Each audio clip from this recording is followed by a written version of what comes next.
Hey, what's up everyone, it's Rose with today another tier list video. So today we will be ranking all the civilizations up until this point in time of Age of Empires 4, one of my favorite games of the moment.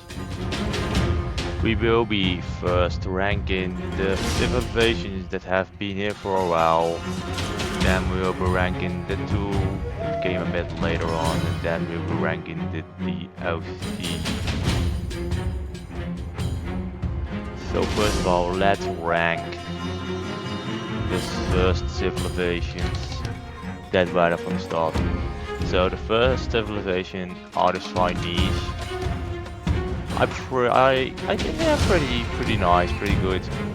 They have like special artillery, like they have nest of bees. Technically a few other factions can have nest of bees, but the Chinese are like known for them. And as well as them, they have a pretty solid economy. There are some other factions with even better economies, but we'll get to that in a second. But like, I just love them with the nest of bees. They are so good, and I'm gonna actually rank them straight up in the S tier. Just nest of bees, more reason than that I don't even have to have, because like the nest of bees, if you just like if you get attacked and nest of bees are into a wall, like you can delete entire armies with them straight away. Next up, probably my favorite faction of all is the Abbasid Destiny. So the Abbasid Destiny is a unique faction, because every faction to Egypt you have to build a landmark. Expect the Abbasid Destiny. They built in the beginning of the game, they built a certain house of wisdom and scout, and from there they age up. What's unique about them is that like every age up, like you get certain technologies that are only available to the Abbasid Destiny. And yeah, some of them are very good. Some of others of them aren't my cup of tea.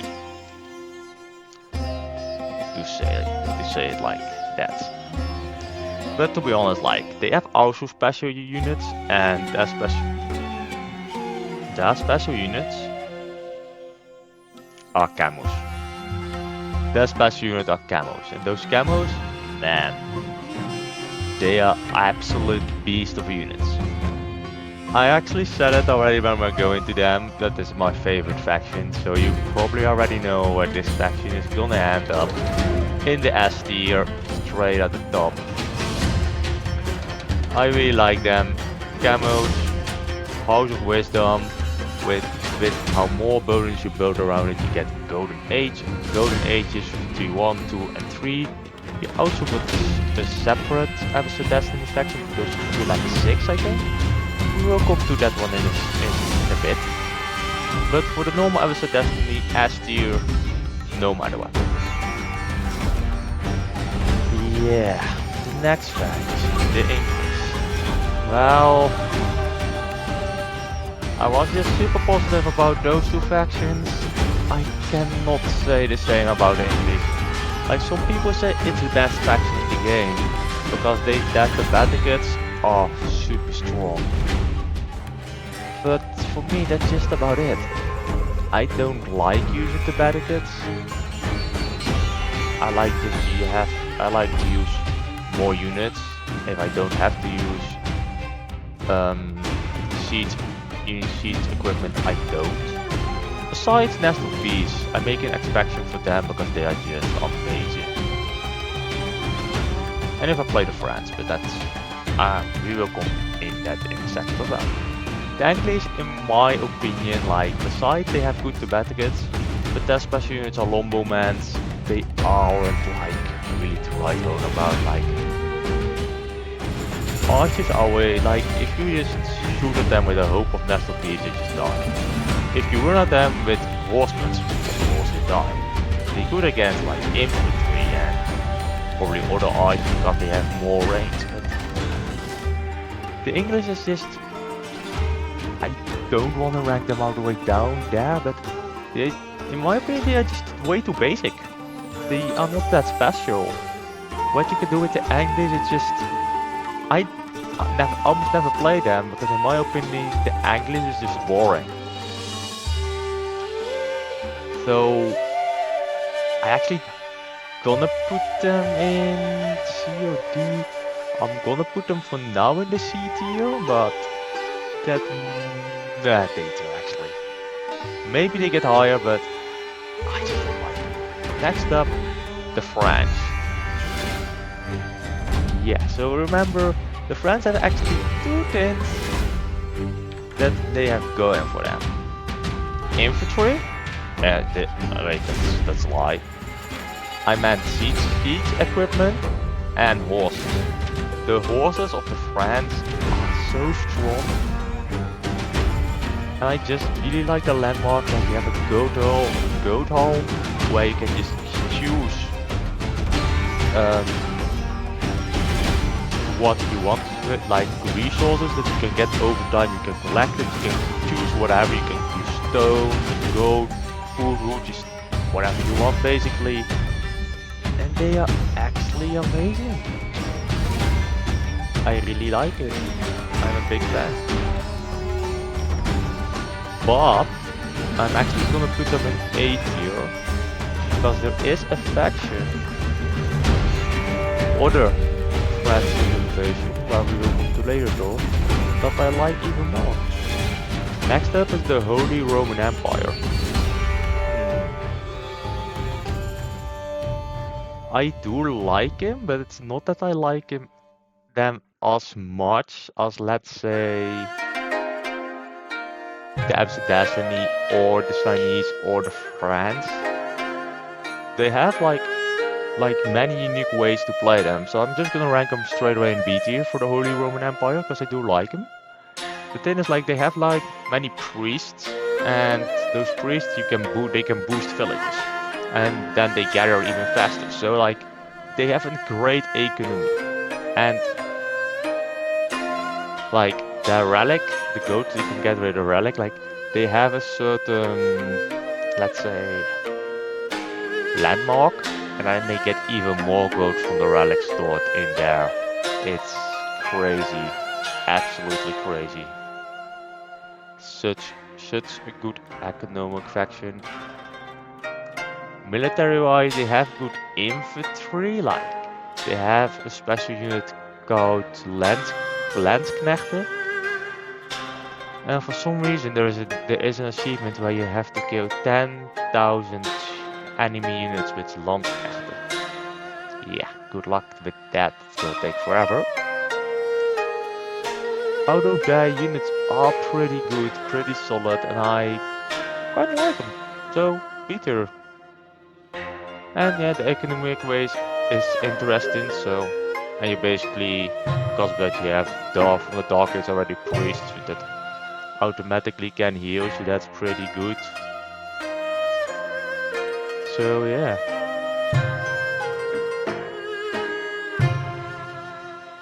Let's move on to the next one on this list. The Mongols.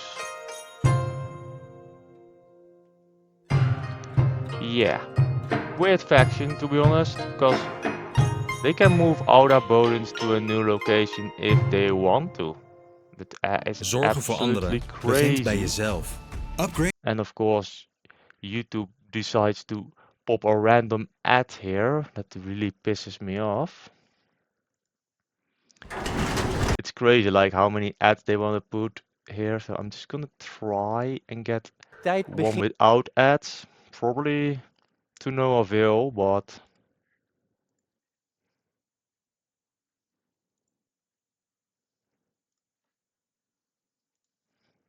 alright.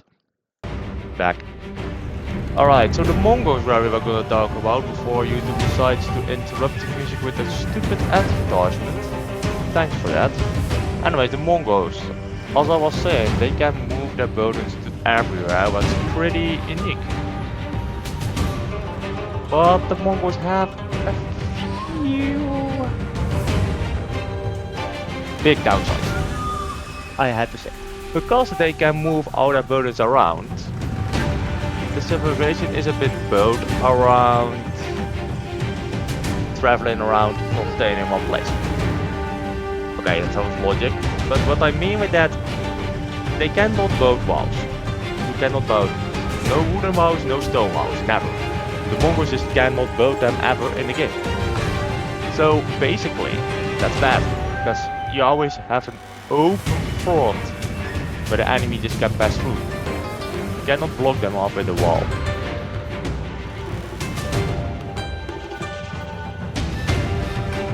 They do have towers, but they also cannot upgrade those towers.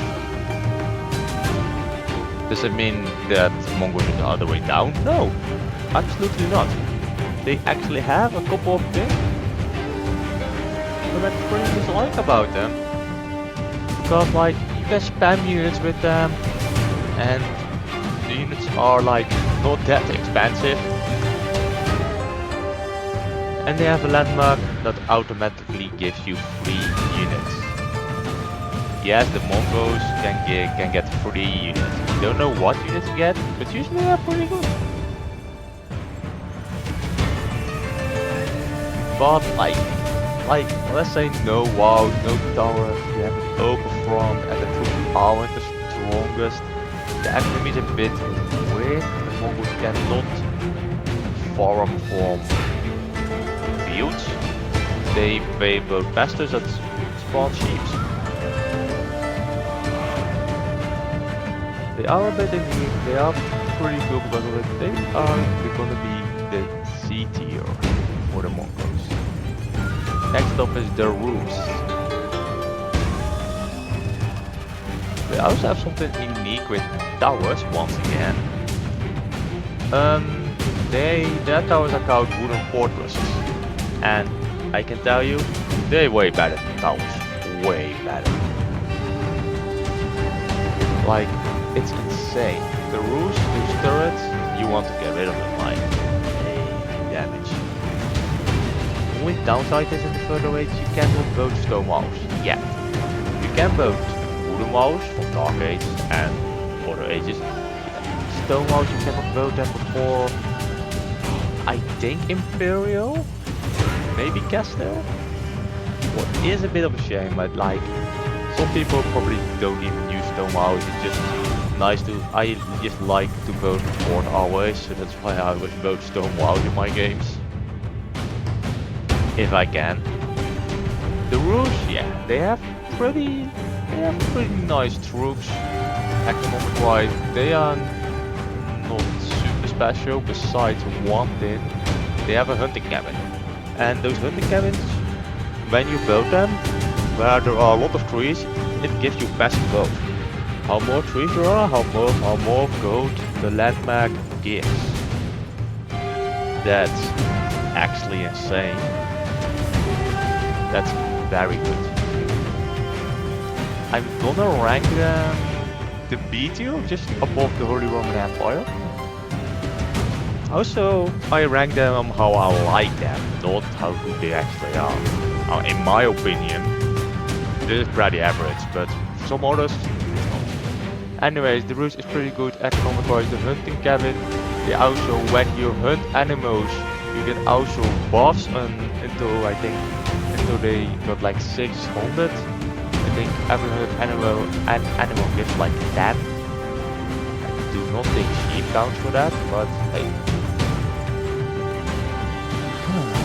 Our next faction is the Daily Sultanate, and well, they have a few things going for them, but you can probably hear in my voice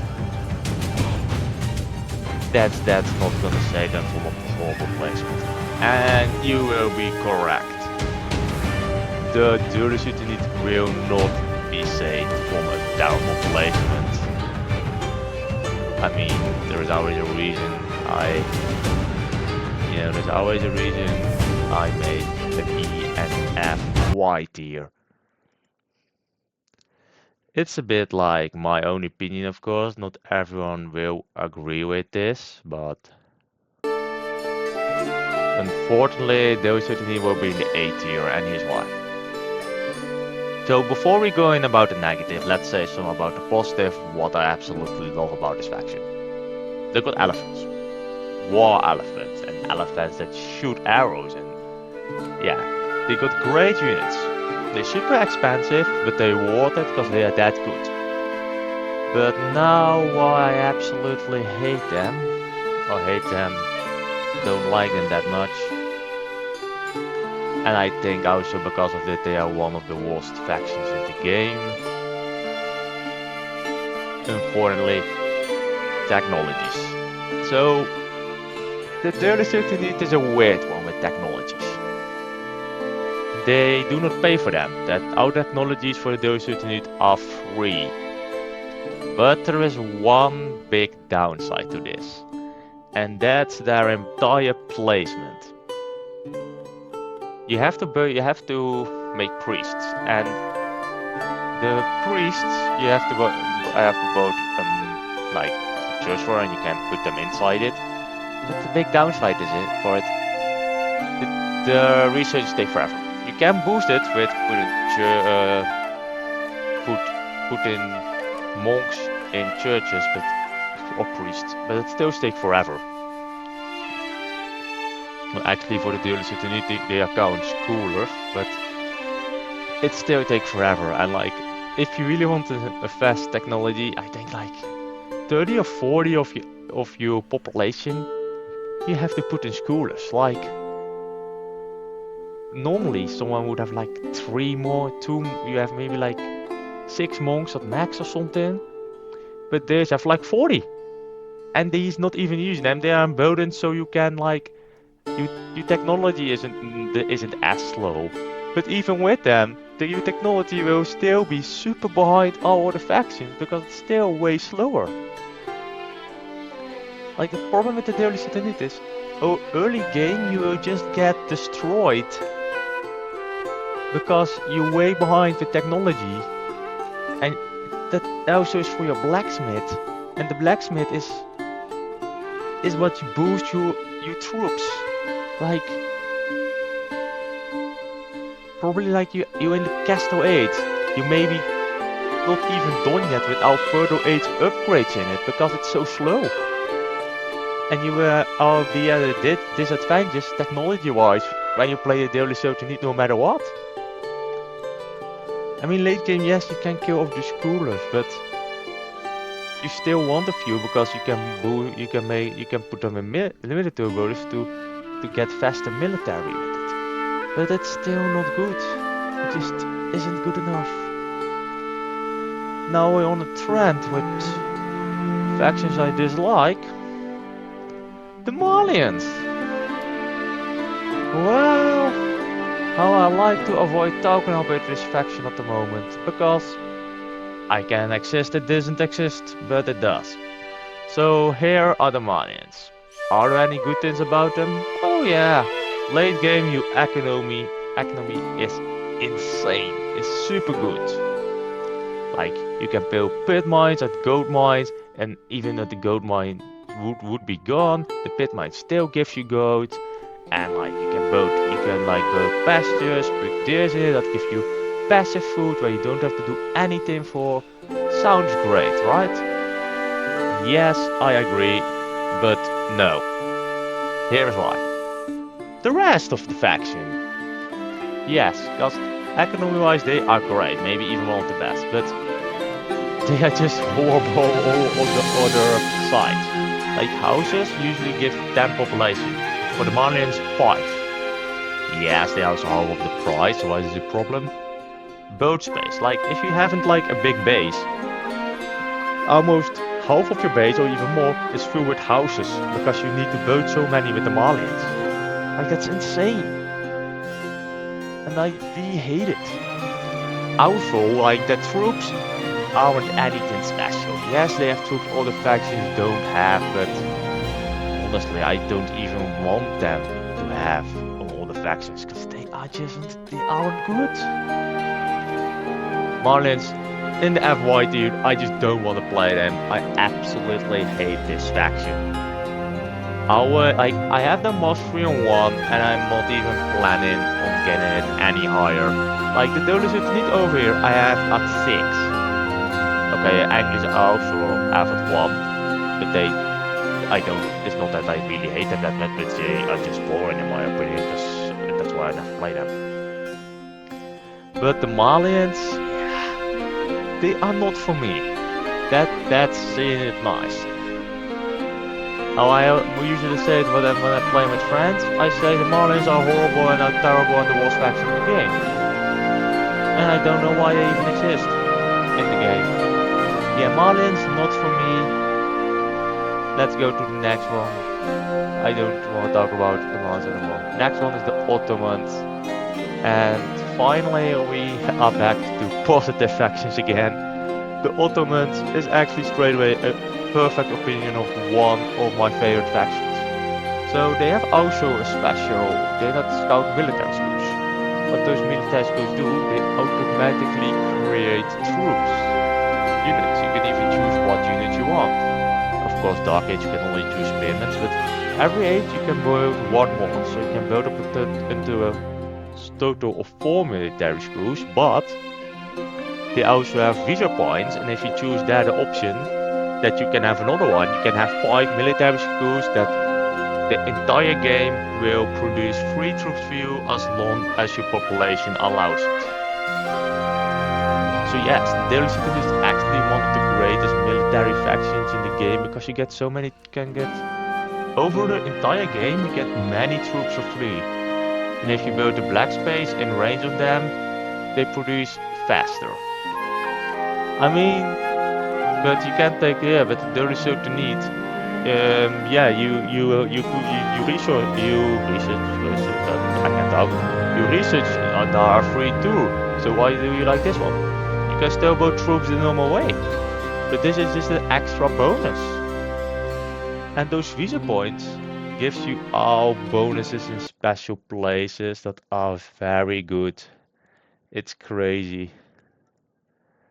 So in multiple places you get actually like insane boosts. It's absolutely crazy. Like mining speed plus 15%, and yeah, actually even their landmarks are good. S tier just behind the Abbasid Destiny. The Ottomans is an amazing faction and I really enjoy them. So next up I actually should wait a little bit with these ones, because these are special factions that are like from based on other civilization. First of the Byzantines. Byzantines are like pretty much, they got released in the last DLC together with Japan and the IU Bitch, John the Knock, Order of the Dragon, and Zeus Legacy. So the Byzantines, I probably pronounced it very wrong. They have a special cavalry unit called Cataracts. They are so good. They got multiple, they can just charge through enemy units right to the back line with a special ability. Yeah, no one else has that, and that's so good. If the enemy has cannons at the back, just walk through it straight to those cannons. One downside is they are expensive.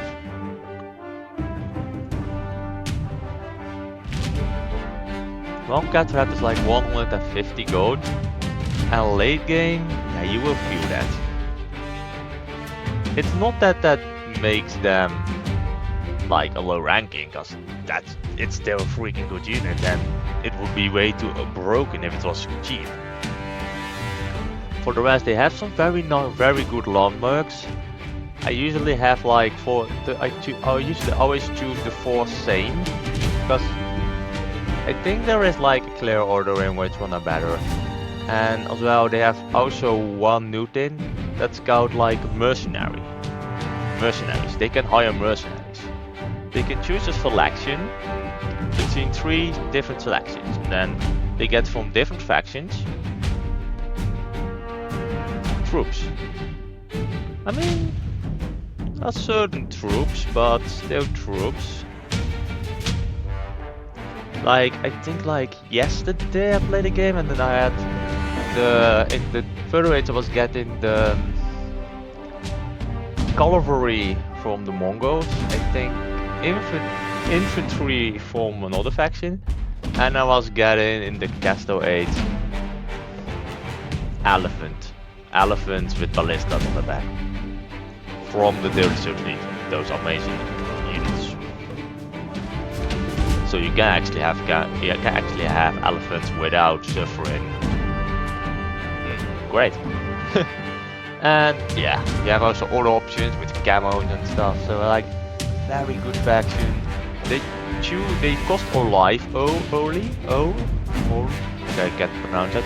But it's a new resource that's only available for the Byzantines, but 8 tier above the France. Pretty much like them a lot. A life only you get basically by just gathering food, and you get also a life only for it. Next up is Japan. I don't like him, but I am also not the biggest fan of him. It's like a bit of a mid tier, so like C tier I would say. They have some nice things, like they have like samurais that are pretty cool and things like that, but yet not that. Like, I don't have much to say about them. They are not boring like the English for me, but there is just not so much to tell about them for me. Like, I haven't played them that much of the Byzantines yet, but they are right. They fun. So I'm just going to keep it to that. Next up is the Ayyubids, and those are a side faction of the Abbasid dynasty. You probably already can guess then where they are gonna end, probably.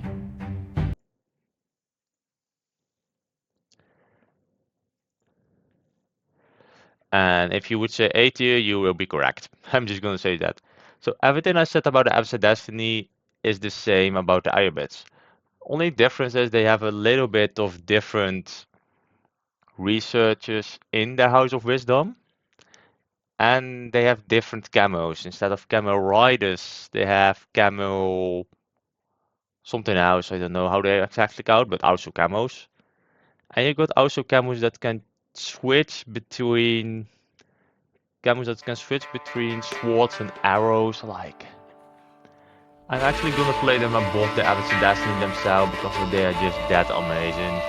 I don't have too much to say about them because they're basically the Abbasid dynasty just with all the researchers in the House of Wisdom and just all the camos as tropes basically, just some different camos. For the rest they are the same. But yeah, the originals in the ST, so same for this one. Next up is Joan the Arc. So this is why I picked the original friends in the A tier, because Joan the Arc is just the friends but better.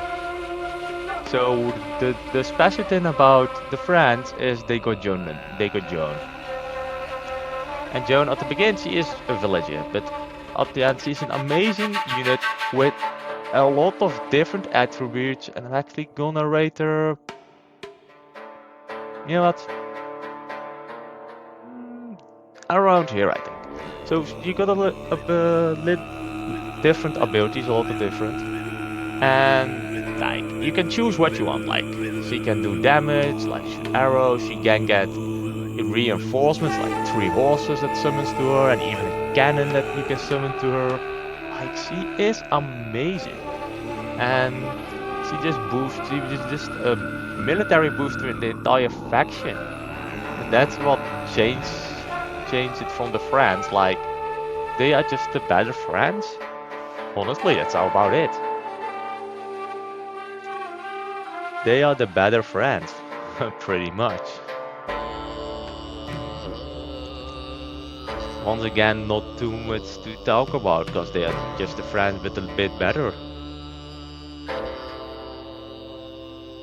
Next up is the Golden Dragon. This is a hot one. The units are great, but the units are better than everyone else.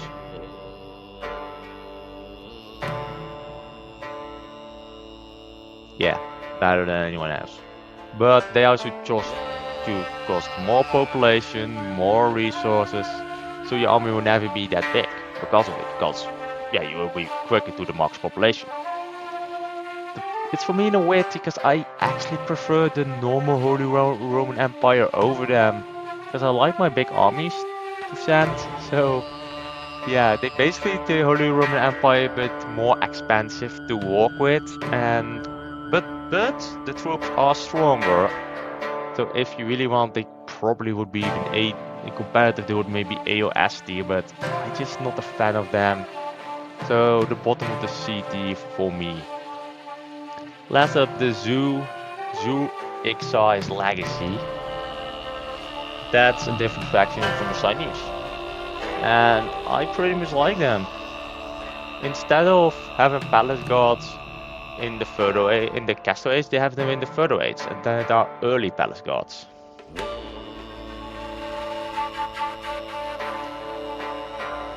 And they have also powerful cavalry units, Imperial Guards and Yun Riders. I don't think the normal Chinese actually had them. And they come available in the Imperial Age once Destiny Protected is researched. At least I think you need Imperial Age for that.